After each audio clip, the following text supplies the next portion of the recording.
आपने बात की विधायक जी की, जोगीराम सियाग जी, लेकिन अब बीजेपी में कूदने वाले हैं, कूद चुके हैं, लेकिन औपचारिकताएं बहुत सारी होती हैं पार्टी की, तो कुछ नुकसान होगा या कैसे? दूसरी पार्टियों के बहुत सारे लोग कहते हैं कि अब तो कांग्रेस आ जाएगी, ये आ जाएगी, वो आ जाएगी। मैं नहीं मानता कि कांग्रेस कहीं टिक पाएगी भारतीय जनता पार्टी के साथ। और आज नायब सैनी जी की मैं बात करूं, नायब सैनी जी ने तो धुआं ठार किया है। बीजेपी पार्टी ही आपने मतलब क्यों सोचा कि बीजेपी में ही जाना चाहिए? तो यहाँ नफ़ा और नुकसान की तो कहीं गुंजाइश है ही नहीं। भारतीय जनता पार्टी के अंदर जो काम करेगा और जो काम करेगा वो टिकट लेकर आएगा, और भारतीय जनता पार्टी की जो टिकट लेकर आएगा हम कमल खिलाने का काम करेंगे। आपको बहुत सारे काम याद है, मतलब बहुत बड़ी बात है ये भी। तो मेन जो ये बरवाड़ा वाली एक सड़क बोली जाती है, जो बरवाड़ा बीच की सड़क थी, वो बन गई सर या अभी भी रहती है? मैं अपना निरंतर काम कर रहा हूँ। भारतीय जनता पार्टी ने सोचना है कि हमारा कार्यकर्ता किस प्रकार का है। यदि मैं जिताऊ कैंडिडेट भारतीय जनता पार्टी ने दिखूंगा तो भारतीय जनता पार्टी मेरे को टिकट देने का काम करेगी, नहीं तो जिसको कमल का फूल देगी हम उसको जिताने का काम करेंगे। नमस्कार दोस्तों, द एयर न्यूज़ में आपका स्वागत है। मेरे साथ आज बीजेपी के नेता हैं रणधीर उर्फ धीरू, बरवाड़ा से हैं, और अब विधानसभा का चुनाव है तो बातें करते हैं। जी सर, स्वागत है आपका द एयर न्यूज़ में।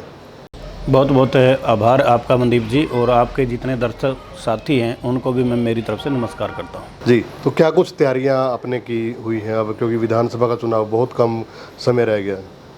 देखो, विधानसभा का चुनाव को लेकर ने भारतीय जनता पार्टी का प्रत्येक कार्यकर्ता तैयार है।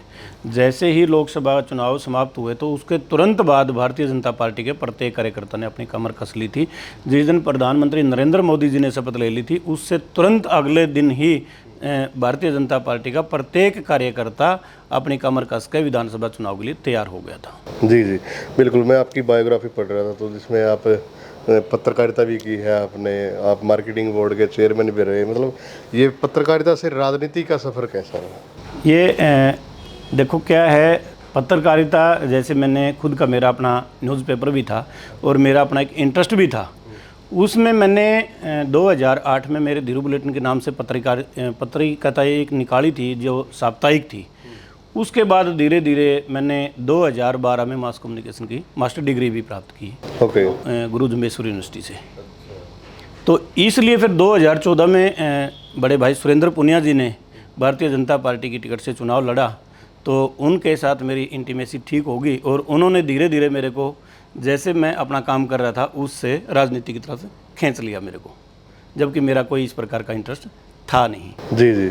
तो उसके बाद सीढ़ियाँ चढ़ती गई, आप मार्केटिंग बोर्ड। फिर मेरे को 2016 में जैसे सुरेंद्र पुनिया जी जिला के अध्यक्ष बने, तो उन्होंने मेरे को जिला में कोषाध्यक्ष बनाने का काम किया। उसके बाद फिर जैसे उनकी टर्म पूरी होने के बाद फिर मेरे को जिला का सचिव बना दिया, और आज मैं जिला का उपाध्यक्ष के नाते काम देख रहा हूँ। इसी प्रकार 2016 में फिर जब मार्केटिंग बोर्ड के चेयरमैन बनाए, तो मार्केट कमेटी बरवाड़ा का मेरे को 2016 में चेयरमैन बनाने का मौका मिला था। तो साथ ही साथ आप समाज सेवा भी करते रहते हो?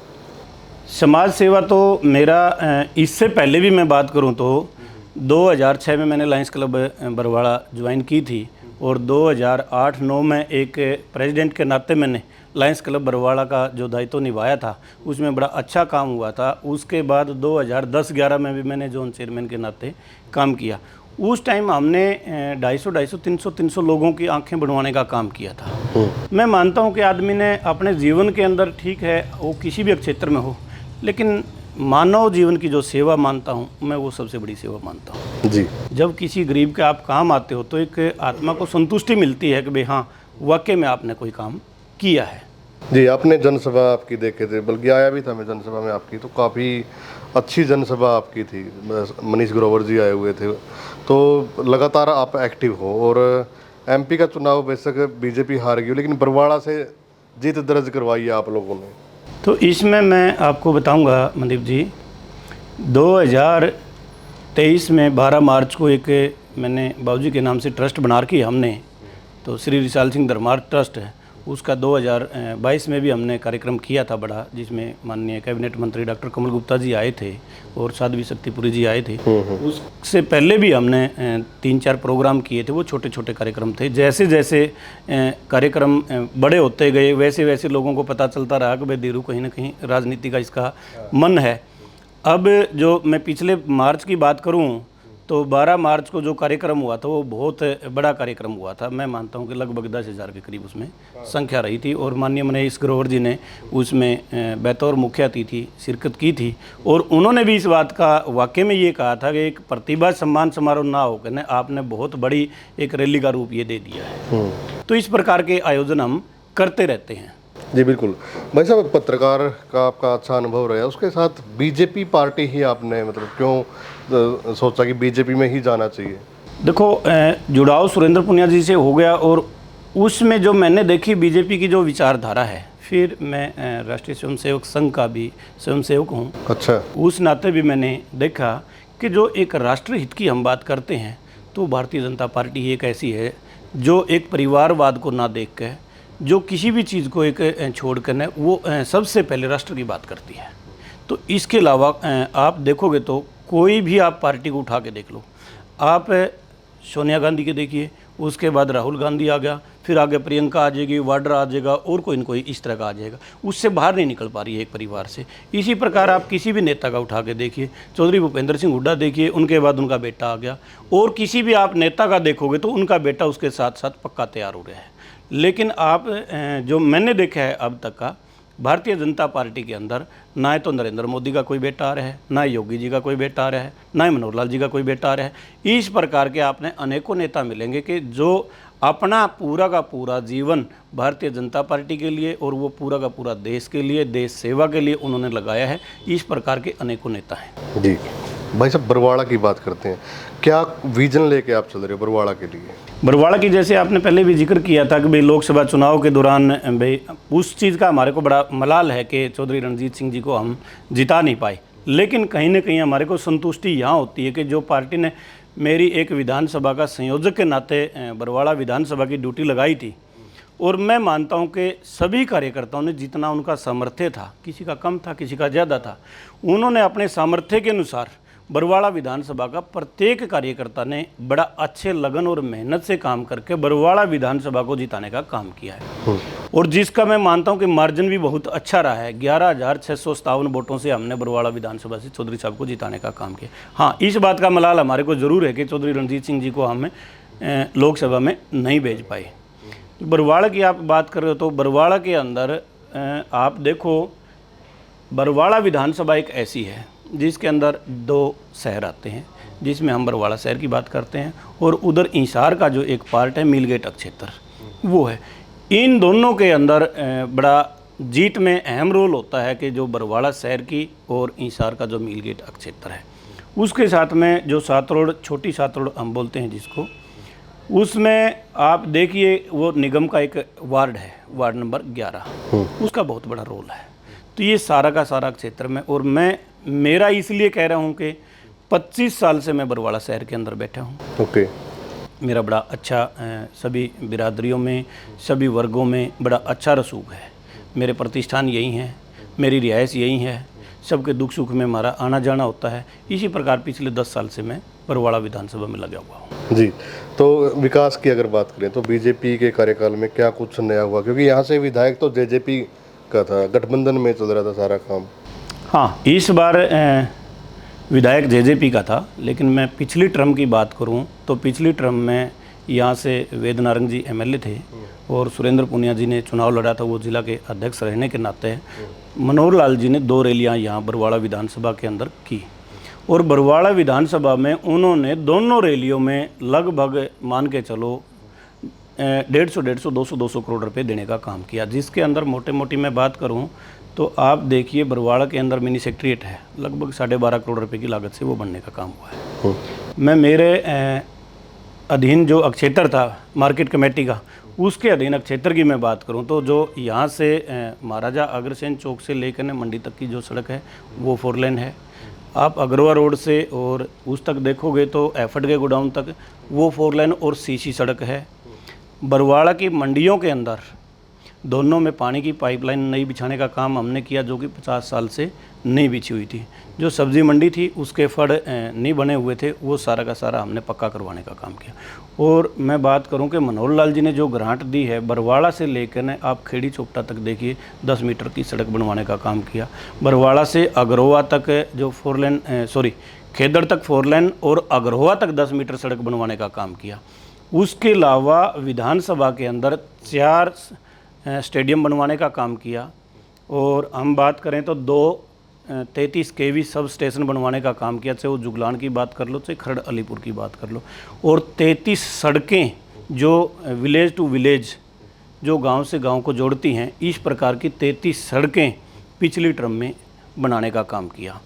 और उसके अलावा आप बात करिए कि 4 जो पशु अस्पताल थे उनको अपग्रेड करने का काम किया। और बरवाड़ा विधानसभा के अंदर ढाणी खान बहादुर एक ऐसा गांव था जिसके अंदर ना ही तो बूस्टिंग स्टेशन था और ना ही वाटर वर्क्स था। उसमें पहली बार ऐसा हुआ है कि बूस्टिंग स्टेशन बनाने का जो काम किया वो भारतीय जनता पार्टी ने काम किया है। उसमें उसके साथ साथ बात करें, चाहे बिचपड़ी की कर लो, चाहे आप खेड़ी बरकी की कर लो, चाहे मिर्ज़ापुर की कर लो, चाहे बरवाड़ा के वार्ड नंबर 13 की बात कर लो, 6 से 7 नए बूस्टिंग स्टेशन बनाने का काम किया है। फिर हम बात करते हैं कि हमारा खरड़ अलीपुर और मायड़ ऐसा गांव था कि जिसके अंदर पीने का पानी की बहुत ज़्यादा दिक्कत थी। उसको भाखड़ा से जोड़ने का काम किया, जिसका प्रोजेक्ट लगभग 9.5 करोड़ रुपए की लागत से हुआ था। इसी प्रकार हम मायड़ गांव के अंदर बात करें तो मायड़ गांव के अंदर आयुष्मान अस्पताल बना है 50 बेड का, करोड़ों रुपए की लागत से वो है। आप पूरी विधानसभा में देखोगे तो लगभग मैं मानता हूं कि माननीय मनोहर लाल जी ने सैकड़ों करोड़ रुपए देने का काम किया है। जी, आपको बहुत सारे काम याद है, मतलब बहुत बड़ी बात है ये भी। तो मेन जो ये बरवाड़ा वाली एक सड़क बोली जाती है, जो बरवाड़ा बीच की सड़क थी, वो बन गई सर या अभी भी रहती है? हाँ, जो बरवाड़ा की जो मेन सड़क थी उसका बिल्कुल आपने ठीक किया है। और हर कोई यही पूछता था कि भाई बरवाड़ा में जो बीच वाली सड़क है भाई साहब उसका क्या है। पिछली जो अब मैं ट्रम की बात करूँ जो चल रही है, इसके अंदर पिछले लगभग 4.5 साल से 4 साल से बड़ी देखो दुकानदारों ने दिक्कतें हुई हैं, बहुत ज़्यादा दिक्कत हुई है, जिसमें हम खुद भी भुक्तभोगी हैं। क्योंकि मैं भी एक कहीं ना कहीं दुकानदार हूं, उस नाते भी हमने ये चीज़ें झेल ली हैं। वो मिस मैनेजमेंट की मैं बात मानता हूं कि कहीं ना कहीं दो इसके अंदर वो पब्लिक हेल्थ की और B&R की वो मिस मैनेजमेंट की वजह से ये दुकानदारों ने झेलना पड़ा है। और जो यहाँ का विधायक उस चीज़ को वो दुरुस्त नहीं करवा पाए, उस चीज़ को वो ठीक नहीं करवा पाए, क्योंकि अधिकारियों को बैठ के एक तालमेल करवाना होता है। उस नाते फ़र्ज़ बनता है कि भाई हाँ, एक जो वहाँ का नुमाइंदा है उसका फ़र्ज़ बनता है कि दोनों के साथ बैठ के एक तालमेल करें, पब्लिक को समस्या क्या है उसको समझने का प्रयास करना चाहिए और पब्लिक के कुछ लोग बुला लेने चाहिए, बैठा लेने चाहिए कि भाई इसका समाधान हम कैसे निकाल सकते हैं। उसमें मैं मानता हूँ कि आज वो बनकर लगभग तैयार हो चुकी है। उसमें बीच का जो डिवाइडर है उसका काम कुछ पेंडिंग है, वो महीने में बनकर वो तैयार हो कंप्लीट हो जाएगा मतलब। हाँ, इसी प्रकार सिविल अस्पताल रोड की हम बात करें, वो भी CC की बनकर हमारी तैयार हो चुकी है। जी, आपने बात की विधायक जी की, जोगीराम सियाग जी, लेकिन अब BJP में कूदने वाले हैं, कूद चुके हैं, लेकिन औपचारिकताएं बहुत सारी होती हैं पार्टी की, तो कुछ नुकसान होगा या कैसे? वो 2-4 दिन पहले माननीय कैबिनेट मंत्री मनोहर लाल जी ने, पूर्व CM ने ये बात कही थी कि भारतीय जनता पार्टी तो एक समुद्र की तरह है, यहाँ कोई भी आए उसका स्वागत है। तो यहाँ नफ़ा और नुकसान की तो कहीं गुंजाइश है ही नहीं। भारतीय जनता पार्टी के अंदर जो काम करेगा और जो काम करेगा वो टिकट लेकर आएगा, और भारतीय जनता पार्टी की जो टिकट लेकर आएगा हम कमल खिलाने का काम करेंगे जी। इसमें कोई नफ़ा नुकसान की हम बात मानते नहीं है कि वो भारतीय जनता पार्टी वो बड़े सोच समझ के और सर्वे करवा कर नहीं टिकट देती है कि किस कार्यकर्ता को हम मानते हैं कि वो समर्पित भी है और वो जिताऊ भी है, तब जाकर भारतीय जनता पार्टी उसको टिकट देने का काम करती है। टिकट को लेकर आप कहाँ खड़े हो इस समय, मतलब कहाँ दिखता है कि भाई हाँ? मैं अपना काम कर रहा हूँ कंटिन्यू, पिछले 10 साल से मैं लगा हुआ हूँ सुरेंद्र पुनिया जी के साथ, मैं जिला का कोषाध्यक्ष के नाते, और उनका जो पिछले टर्म में कार्यकाल था उस नाते भी जो इतने सारे मैंने ये काम गिनाए हैं वो सारे के सारे में कहीं ना कहीं मैं करवाने में ये मान के चलो कि साथ ज़रूर होता था कि अधिकारियों के साथ हमारी कंटिन्यू बात होती थी, कहीं दिक्कतें आती थी, पब्लिक की हम बात समझते थे कि कहाँ पब्लिक को दिक्कत है उसको ठीक करवाने का काम करते थे। आज जो आप टिकट की बात कर रहे हो, मैं अपना निरंतर काम कर रहा हूँ, भारतीय जनता पार्टी ने सोचना है कि हमारा कार्यकर्ता किस प्रकार का है। यदि मैं जिताऊ कैंडिडेट भारतीय जनता पार्टी ने दिखूंगा तो भारतीय जनता पार्टी मेरे को टिकट देने का काम करेगी, नहीं तो जिसको कमल का फूल देगी हम उसको जिताने का काम करेंगे। जी जी, तो बहुत कम समय है, अब क्या कुछ आप लोगों ने खुद के लिए क्या कुछ तैयारियां की है? अभी मैं गाँव में जाएंगे, डोर टू डोर करेंगे? देखो, हम कंटिन्यू जा रहे हैं। पिछले मैं बात करूं तो हमने पीछे पन्ना प्रमुख सम्मेलन किया था, उस नाते भी प्रत्येक गांव में मेरा जाना हुआ था। उसके अलावा भी फिर शक्ति केंद्रों के प्रवास थे। शक्ति केंद्रों के प्रवास भी करने के नाते मैं पूरी की पूरी विधानसभा में गया हूं। कोई भी ऐसा गांव हमारे से नहीं छूटा था कि जिस विधानसभा में ना गया हूं। अब मैं लोकसभा चुनाव की बात करूं, लोकसभा चुनाव के दौरान भी मैं कोई भी गाँव मेरे से ऐसा नहीं छूटा कि जिस गाँव में मैं नहीं गया। प्रत्येक गांव के प्रत्येक कार्यकर्ता से मैं अच्छे से परिचित हूं। ये हमारी जो कार्यशैली है, मैं रोज़ाना सुबह से लेकर शाम तक 24 आवर्स पार्टी का ही काम करता हूं, दूसरा मेरा कोई काम नहीं है। वो मेरा परिवार संगठित है, हम सारे के सारे जॉइंट फैमिली है, वो काम मेरा फैमिली देख रही है। बाकी मेरा काम एक ही है कि मैं भारतीय जनता पार्टी के लिए काम कर रहा हूँ। जी जी, तो क्या कुछ आप मैसेज लोगों को देना चाहेंगे सर? मैं यही मैसेज देना चाहता हूं कि जो भारतीय जनता पार्टी है, आप बहुत सारे लोग हैं कि भ्रमित करने वाले भी आते हैं। अब जिस तरह दूसरी पार्टियों के बहुत सारे लोग कहते हैं कि अब तो कांग्रेस आ जाएगी, ये आ जाएगी, वो आ जाएगी।